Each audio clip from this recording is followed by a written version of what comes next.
I love it, dude. That's belief. How do you just break through that whole imposter syndrome like mindset? And what I would look for, I think this is really important. Antoine, Hey. I can't see you, man. What's going on? Oh, my bad. Let me turn on the light in here. Listen, Antoine is one of the OGs, man. When I first started doing IG Live, Antoine was always raising his hand, always coming in. Where are we at? What do you got? How can I help, man? Actually, there's been a lot of things that happened. Well, one I want to tell you is that I took some advice that you gave me a long time ago. So first off, I'm going to tell you were right, just to let you know. Okay. You were right. Before we get into everything else, you were right. I'll give you that. Second, I've just started my own creative agency because I pivoted from doing a production company to being a creative agency where I'm taking on clients now and I'm trying to build the business up. I had to let go a lot of people who were working with me in the past because they weren't for the mission that we were trying to do. We just didn't align on things. You were doing you were cutting up videos and helping people. Mm-hmm. Yeah, right. Okay. Keep going. Yeah.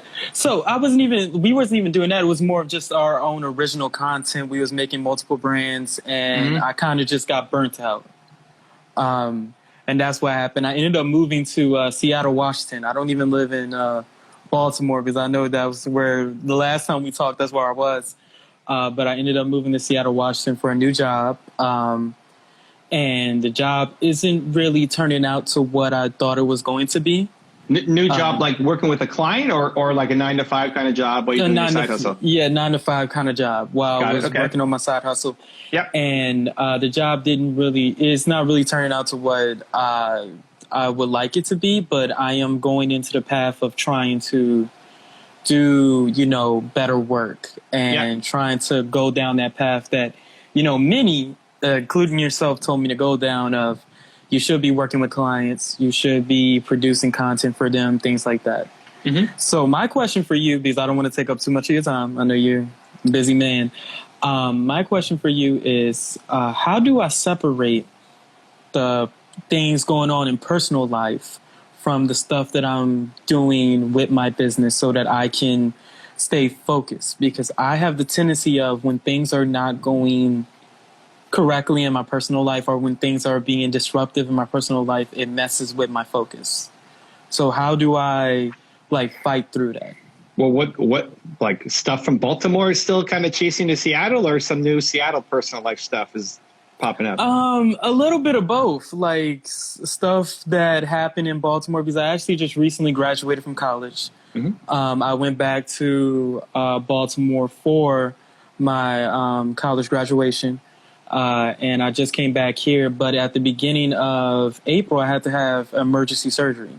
I had to have 2 emergency surgeries, actually, back to back on my stomach, because I was having digestive issues.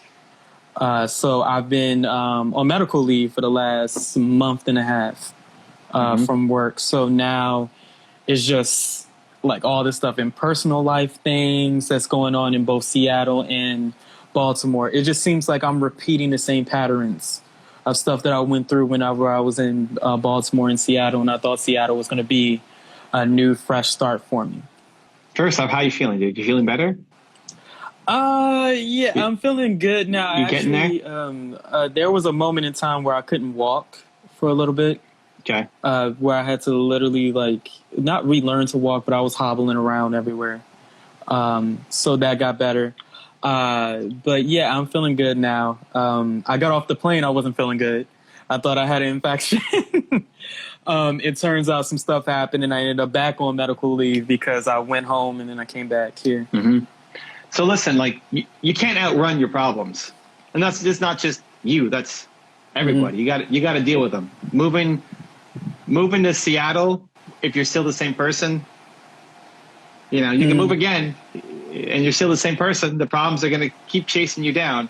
Both from health, whatever you need to do to fix your health, you got to start doing, right? That's you. You're choosing the lifestyle, whether it's the food you eat or the exercise or whatever is causing the thing. And maybe you're a little more sensitive than other people, and you gotta work it. I don't want you to see you in the hospital, dude. I don't want the next live to be, Evan, I'm in the hospital.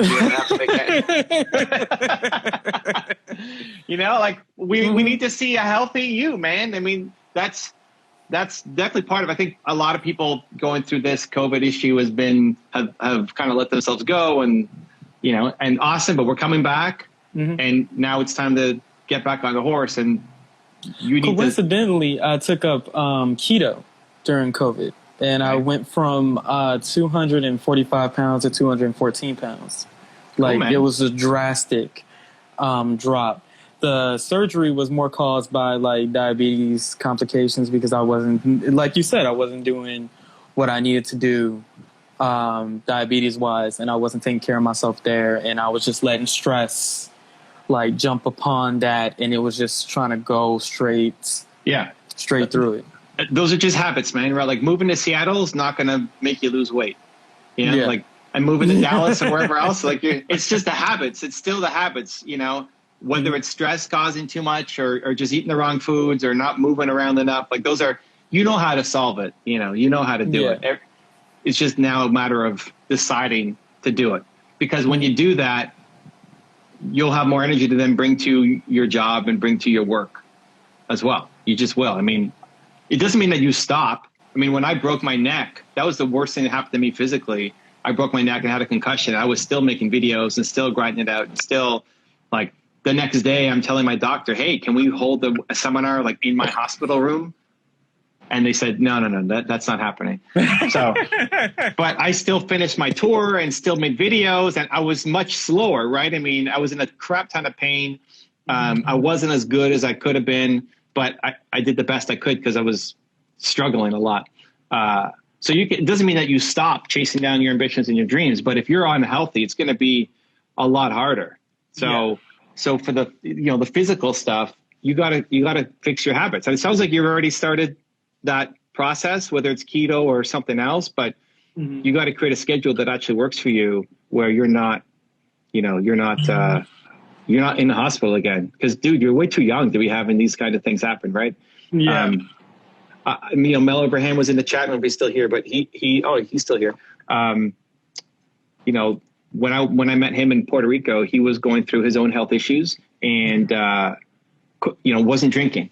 It was like, part of it is like, hey, I'm not going to drink anymore. So we went to dinner, and everybody's drinking, and I was his water buddy. Like, okay, I won't drink either, man. You and me, let's have water tonight.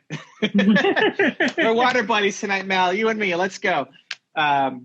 So that kind of thing. Like, it's surrounding yourself with the people who also, if you're around people who are smashing Doritos all day long, that's going to be hard as well to stay consistent. So having a healthy habit, scheduling it in, you already know how to do it, but now it's actually making a priority, right? Like, what you can get by, you can, when you're younger, you can kind of get by on things, but not that you're old, but like it starts, you're not 17 anymore. You can't just, I'm actually 27 now. So, well, wait till you're 37, because that stuff will catch up real fast. Yeah, I know. So it's like, now's a good time, because no, but serious, like, if that's happening to you at 47, maybe you don't come out of the hospital, right? I mean, that starts to get real. Like, you can recover a lot faster. So starting to build those habits. For the other things that maybe are chasing you from Baltimore, people and drama and all that stuff, it's just setting up boundaries for your time, what you will allow into your life and what you won't. And when you fix those, then it's a lot easier to go work on your work. It's a lot easier to show up with energy for your job. It's a lot easier to show up with energy for your business. For me, as long as you still got, I may be crazy on this stuff, but I still move forward every day on my goals. Even if I'm on the floor, even if I'm in the hospital, like, one little step, one little baby step. It's not what I could do when I'm fully healthy and ready to go, but I don't let a day go by that I'm not doing something, some kind of momentum. Because those little steps all add up, where if you stop and then the next day you stop again, and then you look back and it's been 3 months since you did anything, it's just so hard to get the momentum back up.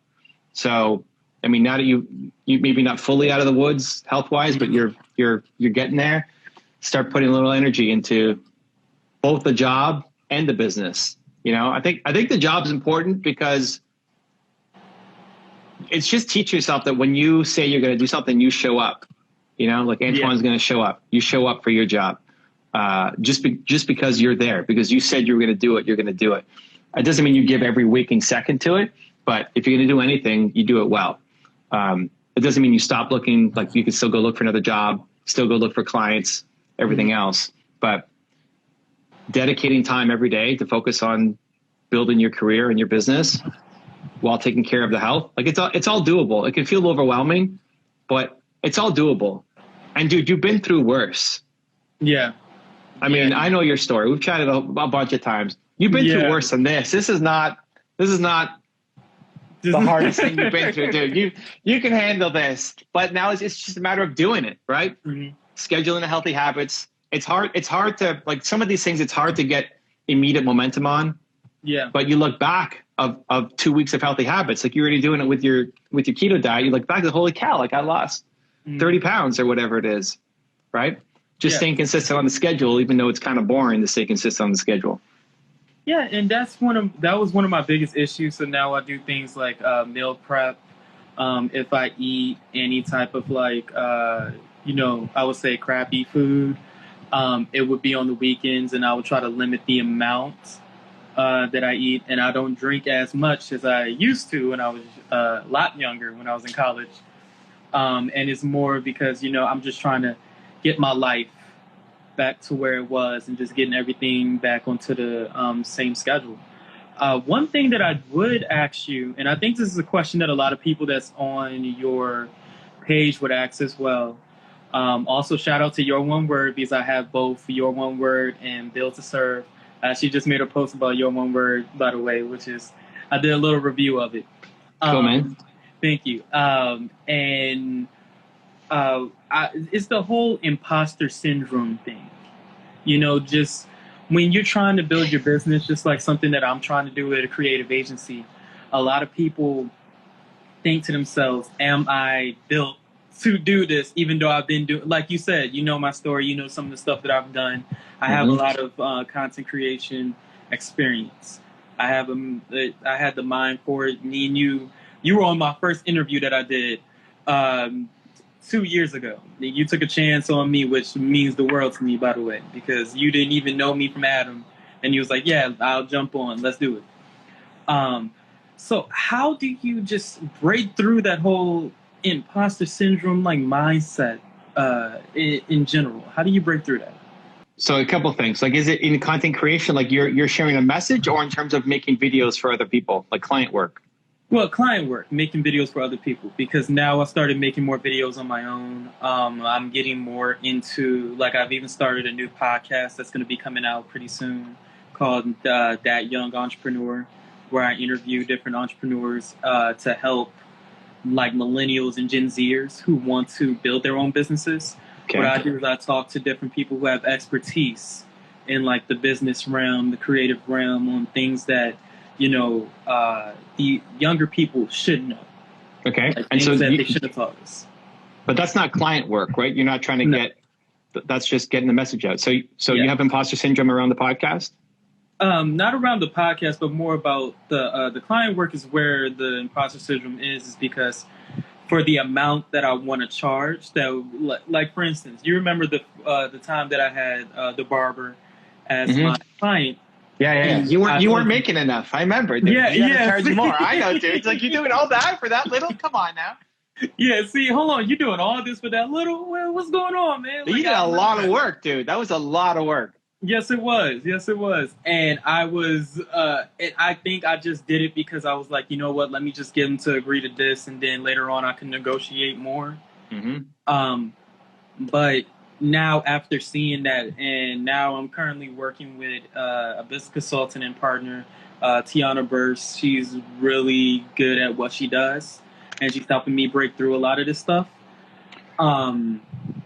For the amount that I should be charging for my services, at times I don't feel confident enough approaching, a company saying that, hey, I want to help you out here What is your pain points? Things like that. Yeah. So listen, first off, it's actually finding ideal clients.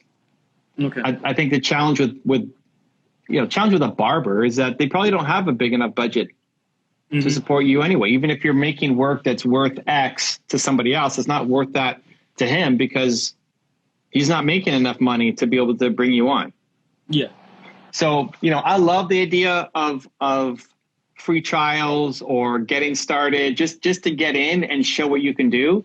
But it's got to be with an ideal client. Like if you're doing free work for somebody who is not an ideal client, who's never going to be able to afford you, you might be able to take a couple people who you see. I mean, your strength and weakness is that you see the potential in people. Like you see this guy and you know what he could become and you want to help him kind of get there, right? Which is great. I love it, dude. That's belief. Like it's fantastic. The challenge is most people, they have to show up to to do their side of things. And it takes too long for people to get to that path for them to be able to afford paying you what you're worth. So you can pick a couple of those people, but if that's your whole business, that makes it hard for you to support yourself. You're basically having to still have some kind of job because you're taking all these bets on people and hope that one of them pays off. Right. Yeah. So I would see that almost as charity work where you're taking a couple people or maybe just one person right now. And then you have to go after ideal clients who will actually pay you. So it's finding the people who are potential ideal clients for you. Like how much do you want to be charging a month? A month for like just content creation should be at least $3,000 starting off per month. And what are you doing for the 3K? What does somebody get for 3K? So for the 3K, what we do is we're going to be making 4 videos per month for them. And what we're going to do is have the distribution for them. So basically just like chopping up the videos into micro content for them, coming up with post templates, and also doing social media management for them as posting it onto their platforms as well. So how many? So 4 YouTube videos? Yeah, 4 YouTube videos. And then how much micro content does that turn into? Depending upon the script that we're going to be using, because I did design a script from like other stuff that I've done in the past, it should have at least 5 to 7 pieces of micro content per video. Great. So 4 videos YouTube then gets 20 plus micro pieces of content, and you're going to post it everywhere to all their accounts. Yes. So great. So now you either need to find the person who's already started, and they need help to get to the next level. Okay. Or the person who really wants to get in and has a budget to work with. And what I would look for, I think this is really important, look for people who their main business is not social media. Okay. If I look at the people who I look at Jeremy and I look at Drew, these are people who I've invested in to do YouTube strategy. Jeremy went from maybe just 2 years ago now, went from being a stock boy at a grocery store, earning minimum wage. And I taught him YouTube and showed him how to do it. And I still, mentor him every week. And he's now mid 5 figures a month from being minimum wage, 2 years ago. And he burned his apron that he used to have to wear every day. And, he had this really emotional moment where he realized, man, I make more in a month than I did my entire year working at the grocery store. It's not that far off. I mean, he's not actually editing the videos, but he's providing strategy and doing thumbnail split tests and helping fix somebody's YouTube strategy. But the like people, testing and stuff the people to go after though are not the ones who are like the best people already have a business. They have a business and now they're trying to move towards making content that supports their business, where their business is not just being an influencer. Because if their business is just being an influencer, they're probably, unless they're at a big scale and you're the best of the best, they're not making enough to support themselves, let alone you. Yeah. And so it's always going to be this really cash, like, ooh, 3K, okay. Okay, how quickly do we make money on this, Antoine? You know, like, how, and it's just constantly coming down the budget because they don't have that 3K is going to sink them, right? So if they don't make that back in 2 months, you're gone. So it's not an ideal client for you. People who have a budget, people who already have a business besides social media, those are the people that you want to take on. And easiest place to start is probably in Seattle because you're there. But also just any online connections that you're making that you have that people, you know, have some kind of connection to you or connection through a connection. Those are the people you want to go after. And if you're doing free work for a month to prove yourself or free 2 videos to prove yourself, build rapport, awesome. But you got to really hone in on this guy needs to be an ideal client for me. That that $3,000 a month is not, you know, gonna choke them. And I get it. Like for most people, that's a crazy number. Like for the average entrepreneur, they're not even making $3,000 a month, so they're not going to spend that on you. No, you need somebody that has an established business that's already bringing in revenue. And afford marketing services. Yeah, and then I'm looking at an annual deal, so not just $3,000 a month, but we're looking at a 12-month contract. Yeah, so it can be sustainable for everybody. Yeah, because you just making 4 videos in a month and posting 20 times on social, and then stopping. That's not going to help the brand that you're trying to work with. And that's not going to prove anything either. It might prove, you might see something, but it's not really going to prove that what you're doing is working. So if you're looking at, you know, what is that, $42K a year for a client? If that is completely unreasonable, like if they have nobody on their team and it's so out of the box, so big, then it's just not somebody who you want to be spending a lot of time with, especially now, you know, for your business, because you need to start getting paid so that you can quit your job and turn this into a full-time thing and then hire a team. Okay. So I think that's been the biggest problem, is that you're targeting people who don't value enough what you're doing, and they're constantly on you saying, I don't know. I mean, it's so much. It's like so much. I'm only charging you. What were you charging a barber guy again? Like $500 a month or something? It was like $990 a month, and he came. Yeah, it wasn't even $1,000 for all the crazy work you're doing. No, and he came back to me saying that some guy that he met down the street could pay like $500 for like what I was like trying to do or something along those lines. Yeah. So listen, dude, this is what feeds into the imposter syndrome too of working with clients, is because the message you're getting back from your clients every day is, you're too expensive. This isn't working. You're not worth this. And you're trying to fight, I'm not worth this. I'm only charging $900, man. I want to be in the 3K range. Yeah. Right? Yeah. So it's just a matter of working with better clients, people who value this. So in some people that, you know, that Drew and Jeremy are pitching, you know, Jeremy's working, every client is now $5,000 a month. And for a lot of people, that's way, way, way too high. And when you say, hey, I'm at $5,000 a month, like, okay, do you have like a discount package, or do you have like a start, like, because it's worth it and more, right, to the right people. And so it's finding those right people. And when you're working with those right people, they elevate you, right? So, you know, like when I hang around Mel, I don't know if Mel's still here, but when I hang around with Mel and the group, like they elevate me. It's like, man, yeah, I got to be thinking up here. And so your clients will help elevate you. So you have to find those people. You got to find the people where 3K, it's not zero. It's not nothing, but it's not going to destroy their life if they work with you for 3 months and they're not seeing like an immediate return on sales in their business. Okay. Yeah. Okay. Yeah, because that was one of my, like, because with what I'm trying to do, and, you know, you're trying to get the message out, then you're also trying to work with clients. I think the 2 biggest problems that I ran into was, one, you know, like finding the clients, and then 2, on the message part, is finding the right people to interview. Because in the past, I made the mistake of just saying, hey, could I interview you? Like, you know, not really comprehending the, I want to say, the value they would have to the audience that I'm going after. Just start looking for local businesses in Seattle who are doing things on social, but they're not doing a very good job of it.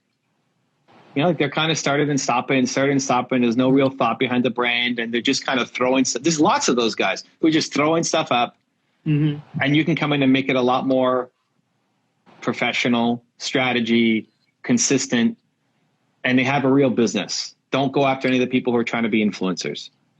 Okay. And take care of your health, dude. That's important.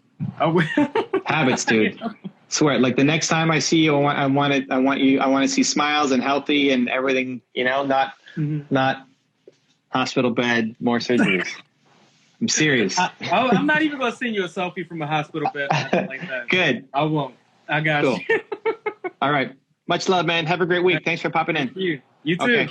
Take care. If you want to see another awesome one-on-one I did with an entrepreneur just like you, check out the video right there next to me. I think you'll enjoy it. Continue to believe, and I'll see you there. Social media is almost always the place to show off and brag. Your group is a place where when you're feeling vulnerable, come share here and we're going to help.